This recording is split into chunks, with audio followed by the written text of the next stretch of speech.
ಶಾಂತಿ. ಇಂದಿನ ದಿನಾಂಕ 8/8/2026. ಪ್ರಾರ್ಥ ಮುರಳಿ ಬಾಪ್ತಾದ ಮಧುಬನ. ಮಧುರ ಮಕ್ಕಳೇ, ಶಾಂತವಾಗಿ ಇರುವ ಸ್ವಭಾವವು ಬಹಳ ಒಳ್ಳೆಯದು. ಶಾಂತ ಸ್ವಭಾವ ಉಳ್ಳವರು ಬಹಳ ಮಧುರವೆನಿಸುತ್ತಾರೆ. ವ್ಯರ್ಥ ಮಾತನಾಡುವುದಕ್ಕಿಂತ ಮಾತನಾಡದೆ ಇರುವುದು ಒಳ್ಳೆಯದು. ಪ್ರಶ್ನೆ: ಯಾವ ಮಕ್ಕಳನ್ನು ಸರ್ವರು ಪ್ರೀತಿ ಮಾಡುವರು? ಸ್ವಯಂವನ್ನು ಸುರಕ್ಷಿತವಾಗಿ ಇಟ್ಟುಕೊಳ್ಳುವ ಸಾಧನವೇನಾಗಿದೆ? ಉತ್ತರ: ಯಾರು ಬಹಳ ಆಸಕ್ತಿಯಿಂದ ಪ್ರೀತಿಯಿಂದ ಸರ್ವರ ಸೇವೆ ಮಾಡುವರು ಅವರನ್ನು ಸರ್ವರು ಪ್ರೀತಿ ಮಾಡುವರು. ನಿಮ್ಮಲ್ಲಿ ಎಂದಿಗೂ ಸೇವೆಯ ಅಹಂಕಾರ ಬರಬಾರದು. ತಂದೆಯ ಮೂಲಕ ಯಾವ ಜ್ಞಾನ ಕಸ್ತೂರಿ ಸಿಕ್ಕಿದೆಯೋ ಅದನ್ನು ಅನ್ಯರಿಗೂ ಕೊಡಬೇಕಾಗಿದೆ. ಸರ್ವರಿಗೂ ಶಿವ ತಂದೆಯ ನೆನಪನ್ನು ತರಿಸಬೇಕಾಗಿದೆ. ಈ ನೆನಪಿನ ಯಾತ್ರೆಯಿಂದಲೇ ನೀವು ಬಹಳ ಬಹಳ ಸುರಕ್ಷಿತವಾಗಿ ಇರುವಿರಿ. ನೆನಪಿನಲ್ಲಿ ಎಷ್ಟಿರುವಿರಿ ಅಷ್ಟು ಖುಷಿಯೂ ಇರುವುದು ಹಾಗೂ ನಡವಳಿಕೆಯೂ ಸುಧಾರಣೆ ಆಗುತ್ತದೆ. ಓಂ ಶಾಂತಿ. ಆತ್ಮಿಕ ತಂದೆಯು ಕುಳಿತು ಆತ್ಮಿಕ ಮಕ್ಕಳಿಗೆ ತಿಳಿಸುತ್ತಾ ಎಷ್ಟೊಂದು ಬುದ್ಧಿವಂತರನ್ನಾಗಿ ಮಾಡಿಬಿಡುವರು. ವಿದ್ಯಾಭ್ಯಾಸವು ಸಹಜವಿದೆಯಲ್ಲವೇ? ಅದಂತೂ ಸ್ಥೂಲ ವಿದ್ಯಾಭ್ಯಾಸವಾಗಿದೆ ಮತ್ತು ಇದು ಸೂಕ್ಷ್ಮ ವಿದ್ಯಾಭ್ಯಾಸವಾಗಿದೆ. ನೀವು ಮಕ್ಕಳು ತಿಳಿದುಕೊಂಡಿದ್ದೀರಿ. ಈ ವಿದ್ಯೆಯನ್ನು ತಂದೆಯಲ್ಲದೆ ಮತ್ಯಾರು ಓದಿಸಲು ಸಾಧ್ಯವಿಲ್ಲ.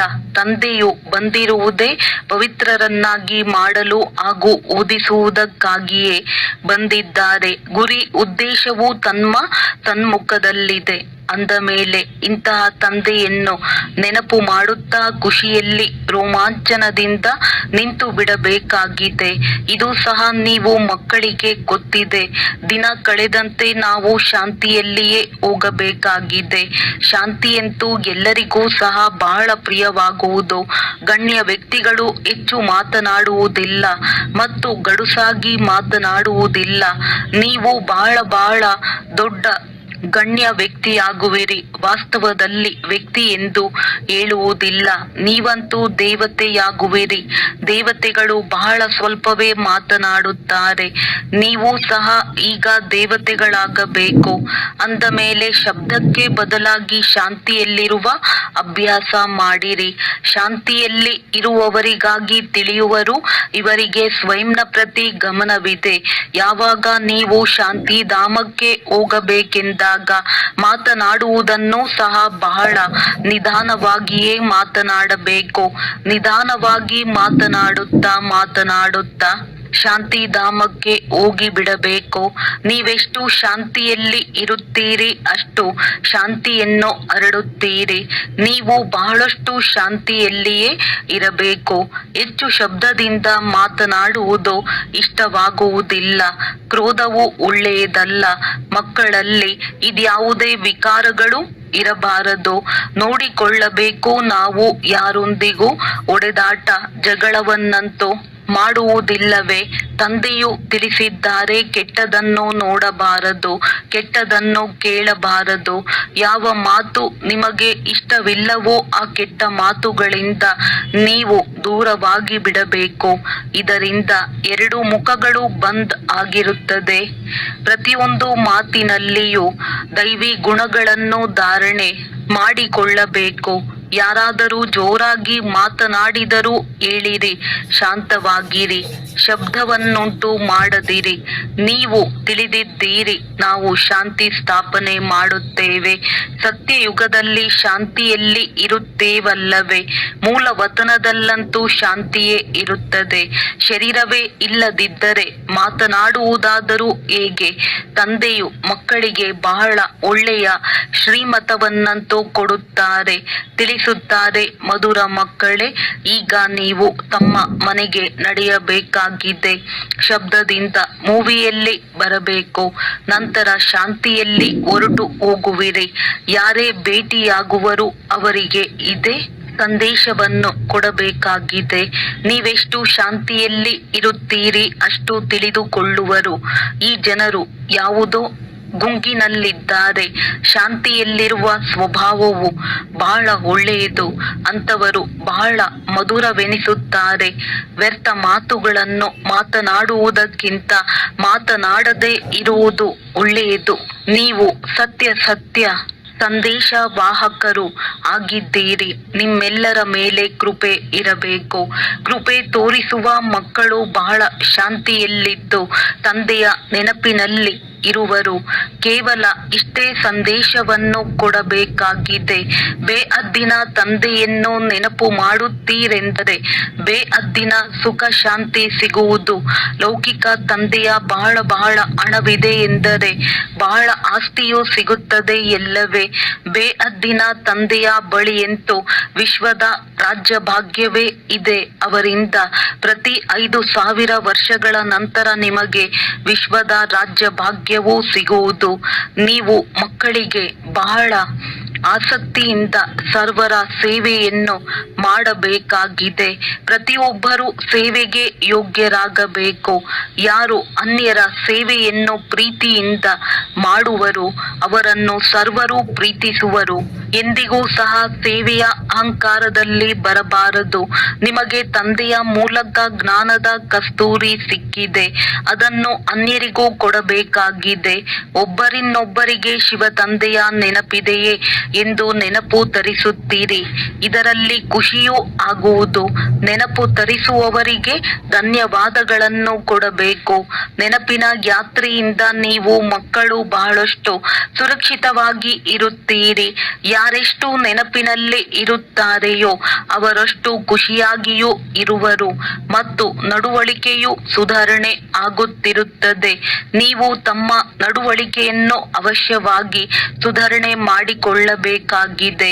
ಪ್ರತಿಯೊಬ್ಬರೂ ತಮ್ಮ ಹೃದಯದಿಂದ ಕೇಳಿಕೊಳ್ಳಿರಿ. ನಮ್ಮ ಸ್ವಭಾವವು ಬಹಳ ಮಧುರವಾಗಿದೆಯೇ? ಎಂದಿಗೂ ಯಾರನ್ನೂ ಬೇಸರ ಮಾಡುವುದಿಲ್ಲವೇ? ಇಂತಹ ವಾತಾವರಣವೂ ಸಹ ಎಂದಿಗೂ ಇರಬಾರದು.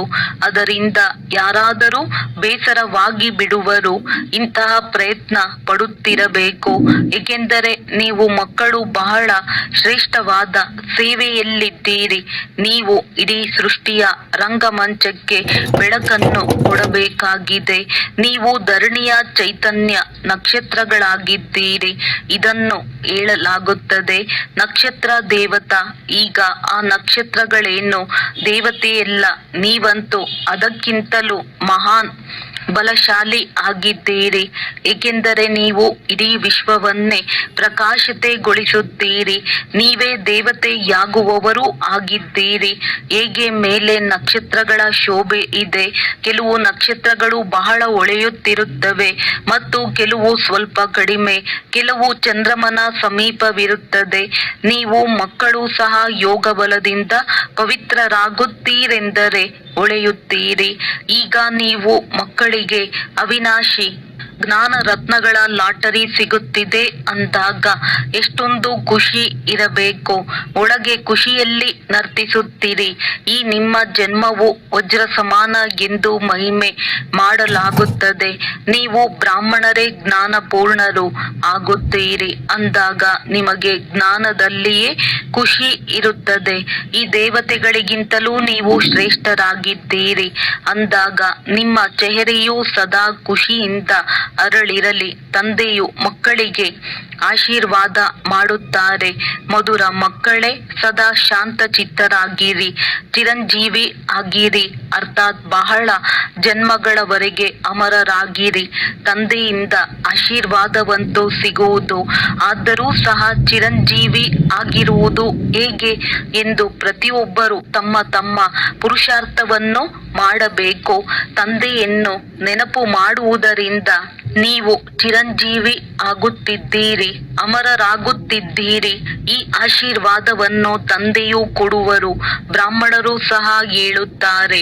ಐಶ್ವಾನ್ ಭವ. ತಂದೆಯೂ ಸಹ ಹೇಳುತ್ತಾರೆ, ಮಕ್ಕಳೇ ಸದಾ ಅಮರರಾಗಿರಿ. ಅರ್ಧ ಕಲ್ಪದಲ್ಲಿ ನಿಮ್ಮನ್ನು ಕಾಲ ಕಬ್ಬಳಿಸುವುದಿಲ್ಲ. ಸತ್ಯಯುಗದಲ್ಲಿ ಸಾಯುವ ಹೆಸರೇ ಇರುವುದಿಲ್ಲ. ಇಲ್ಲಂತೂ ಮನುಷ್ಯರು ಸಾವಿಗೆ ಭಯ ಪಡುವರಲ್ಲವೇ? ನೀವಂತೂ ಸಾಯುವುದಕ್ಕಾಗಿ ಪುರುಷಾರ್ಥ ಮಾಡುತ್ತಿದ್ದೀರಿ. ತಂದೆಯನ್ನು ನೆನಪು ಮಾಡುತ್ತಾ ಮಾಡುತ್ತಾ ಈ ಶರೀರವನ್ನು ಬಿಟ್ಟು ಶಿವ ತಂದೆಯ ಬಳಿ ಹೋಗುತ್ತೇವೆ, ನಂತರ ಸ್ವರ್ಗವಾಸಿ ಆಗುತ್ತೇವೆ ಎನ್ನುವುದನ್ನು ನೀವು ತಿಳಿದಿದ್ದೀರಿ. ಈಗ ನೀವು ಅತಿ ಪ್ರಿಯ ತಂದೆಯ ಮಕ್ಕಳಾಗಿದ್ದೀರಿ. ಅಂದ ಮೇಲೆ ನೀವು ಸಹ ತಂದೆಯಂತೆ ಬಹಳ ಬಹಳ ಮಧುರ, ಬಹಳ ಪ್ರೀತಿಯುಳ್ಳವರು ಆಗಬೇಕಾಗಿದೆ. ತಂದೆಯವರು ಪತ್ರಗಳಲ್ಲಿ ಬರೆಯುತ್ತಾರೆ, ಮಧುರಾತಿ ಮಧುರ ಮುದ್ದಾದ ಅಗಲಿ ಸಿಕ್ಕಿರುವ ಮಕ್ಕಳೇ, ಬಾಬಾ ಬಹಳ ಮಧುರವಲ್ಲವೇ? ಪ್ರತ್ಯಕ್ಷದಲ್ಲಿಯೂ ಅನುಭವ ಮಾಡುತ್ತೀರಿ. ಬಾಬಾರವರು ಎಷ್ಟೊಂದು ಮಧುರ, ಎಷ್ಟೊಂದು ಪ್ರಿಯವಾಗಿದ್ದಾರೆ. ನಮ್ಮನ್ನು ಇದೇ ರೀತಿ ಮಾಡುತ್ತಾರೆ. ನೀವು ಇದನ್ನು ತಿಳಿದಿದ್ದೀರಿ. ನಾವೆಷ್ಟು ಮಧುರ, ಎಷ್ಟೊಂದು ಪ್ರಿಯರಿದ್ದೆವು. ನಾವೇ ಪೂಜ್ಯರಿದ್ದವರು, ನಂತರ ಪೂಜಾರಿಯಾದಾಗ ಸ್ವಯಂ ಅನ್ನು ಪೂಜಿಸುತ್ತಿದ್ದೆವು. ಇದು ಸಹ ಬಹಳ ವಿಚಿತ್ರವಾದ ತಿಳಿದುಕೊಳ್ಳುವ ಮಾತುಗಳಾಗಿವೆ. ನೀವು ಮಕ್ಕಳು ತಿಳಿದಿದ್ದೀರಿ.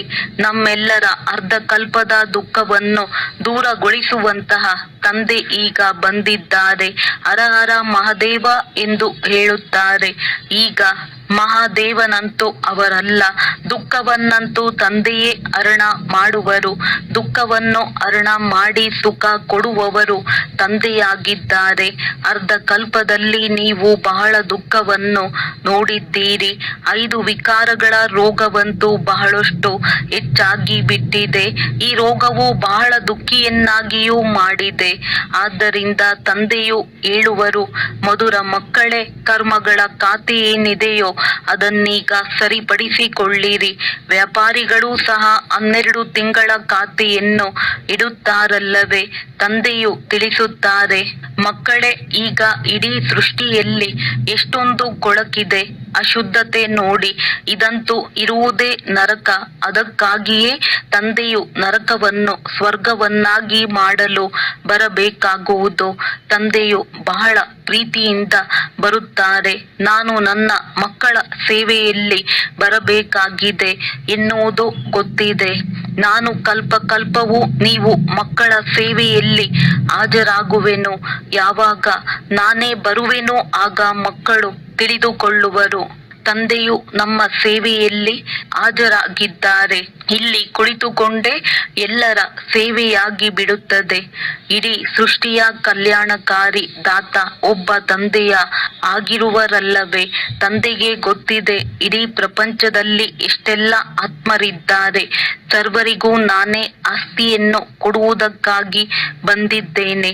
ಬೇಹದ್ದಿನ ತಂದೆಯ ದೃಷ್ಟಿಯು ಪ್ರಪಂಚದಲ್ಲಿರುವ ಆತ್ಮರ ಕಡೆಗೆ ಹೋಗುವುದು. ಬಲೆ ಇಲ್ಲಿ ಕುಳಿತಿರಬಹುದು, ಆದರೆ ದೃಷ್ಟಿಯು ಇಡೀ ವಿಶ್ವದ ಮೇಲೆ ಹಾಗೂ ಇಡೀ ವಿಶ್ವದಲ್ಲಿ ಇರುವಂತಹ ಮನುಷ್ಯಾತ್ಮರ ಮೇಲಿದೆ. ಏಕೆಂದರೆ ಇಡೀ ವಿಶ್ವವನ್ನೇ ಪರಿವರ್ತನೆ ಮಾಡಬೇಕಾಗಿದೆ. ಡ್ರಾಮಾದ ಯೋಜನೆಯ ಅನುಸಾರ ಕಲ್ಪದ ಮೊದಲಿನಂತೆ ಇಡೀ ವಿಶ್ವದ ಆತ್ಮರು ಪರಿವರ್ತನೆ ಆಗಿಬಿಡುವರು. ತಂದೆಯು ಎಲ್ಲಾ ಮಕ್ಕಳನ್ನು ನೆನಪು ಮಾಡುತ್ತಾರೆ. ದೃಷ್ಟಿಯಂತೂ ಹೋಗುವುದಲ್ಲವೇ? ಸಂಗಮ ಯುಗದಲ್ಲಿಯೇ ತಂದೆಯು ಮಕ್ಕಳ ಸೇವೆಯಲ್ಲಿ ಹಾಜರಾಗುವರು. ಅವರ ಹೋಲಿಕೆಯಲ್ಲಿ ಯಾರೂ ಸಹ ಸೇವೆಯನ್ನು ಮಾಡಲು ಸಾಧ್ಯವಿಲ್ಲ. ಅವರದ್ದು ಬೇಹದ್ದಿನ ಸೇವೆಯಾಗಿದೆ. ನೀವು ಮಕ್ಕಳು ಸಹ ತಂದೆಯಂತೆ ಸೇವೆ ಮಾಡಿದಾಗಲೇ ತಂದೆಯನ್ನು ಪ್ರತ್ಯಕ್ಷಗೊಳಿಸುವಿರಿ. ಸೇವೆ ಮಾಡುವವರಿಗೆ ಫಲವೂ ಸಹ ಬಹಳ ಶ್ರೇಷ್ಠವಾಗಿರುವುದೇ ಸಿಗುವುದು. ಮಕ್ಕಳಿಗೆ ನಶೆಯೂ ಏರುವುದು. ನಾವು ಶ್ರೀಮತದಂತೆ ಇಡೀ ವಿಶ್ವದ ಮನುಷ್ಯರಿಗೆ ಸುಖ ಕೊಡುತ್ತೇವೆ ಎಂದು ತಂದೆಯು ಹೇಳುತ್ತಾರೆ. ಮಧುರ ಮಕ್ಕಳೇ, ಈಗ ತಮ್ಮ ಜೋಳಿಗೆಯನ್ನು ಬಹಳ ಚೆನ್ನಾಗಿ ಜ್ಞಾನ ರತ್ನಗಳಿಂದ ತುಂಬಿಕೊಳ್ಳಿರಿ. ಎಷ್ಟು ತುಂಬಿಕೊಳ್ಳಬೇಕೋ ಅಷ್ಟು ತುಂಬಿರಿ. ತಮ್ಮ ಸಮಯವನ್ನು ವ್ಯರ್ಥ ಮಾಡದಿರಿ. ತಂದೆಯ ನೆನಪಿನಲ್ಲಿಯೇ ಸಮಯವನ್ನು ಸಫಲಗೊಳಿಸಿರಿ. ಯಾರು ಬಹಳ ಚೆನ್ನಾಗಿ ಧಾರಣೆ ಮಾಡುವರೋ ಅವರು ಅನ್ಯರ ಸೇವೆಯನ್ನು ಅವಶ್ಯವಾಗಿ ಬಹಳ ಚೆನ್ನಾಗಿ ಮಾಡುವರು, ಸಮಯವನ್ನು ವ್ಯರ್ಥ ಮಾಡುವುದಿಲ್ಲ. ಮಕ್ಕಳೇ, ನೀವು ಪುರುಷಾರ್ಥ ಮಾಡಿ ಅಂತರ್ಮುಖಿ ಆಗಬೇಕಾಗಿದೆ. ನಾವು ಆತ್ಮರಿಗೆ ತಂದೆಯು ತಿಳಿಸುತ್ತಿದ್ದಾರೆ ಎಂಬ ನಿಶ್ಚಯ ಮಾಡಿಕೊಳ್ಳಬೇಕು.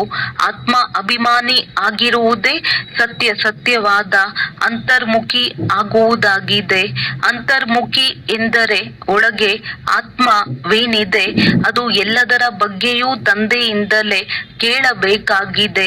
ತಂದೆಯು ಮತ್ತೆ ಮತ್ತೆ ಪ್ರೀತಿಯಿಂದ ತಿಳಿಸುತ್ತಿದ್ದಾರೆ. ಮಾತಾ ಪಿತಾ ಹಾಗೂ ಯಾರೆಲ್ಲರೂ ಅನನ್ಯ ಸಹೋದರ ಸಹೋದರಿ ಇದ್ದಾರೆ, ಯಾರು ಬಹಳ ಚೆನ್ನಾಗಿ ಸೇವೆ ಮಾಡುತ್ತಾರೆ, ಅವರಿಂದಲೂ ಕಲಿಯುತ್ತಾ ಸಾಗಿರಿ. ಆಂತರ್ಯದಲ್ಲಿ ಈ ನಿಶ್ಚಯ ಮಾಡಿಕೊಳ್ಳಿ, ನಾವು ಸಮಯವನ್ನು ವ್ಯರ್ಥವಾಗಿ ಕಳೆಯಬಾರದು. ಶರೀರ ನಿರ್ವಹಣೆಯನ್ನು ಮಾಡಬೇಕು, ನಮ್ಮ ರಚನೆಯನ್ನು ನೋಡಿಕೊಳ್ಳಬೇಕು. ಅದರಲ್ಲಿ ಕೇವಲ ಮಮತ್ವವನ್ನಿಡಬಾರದು.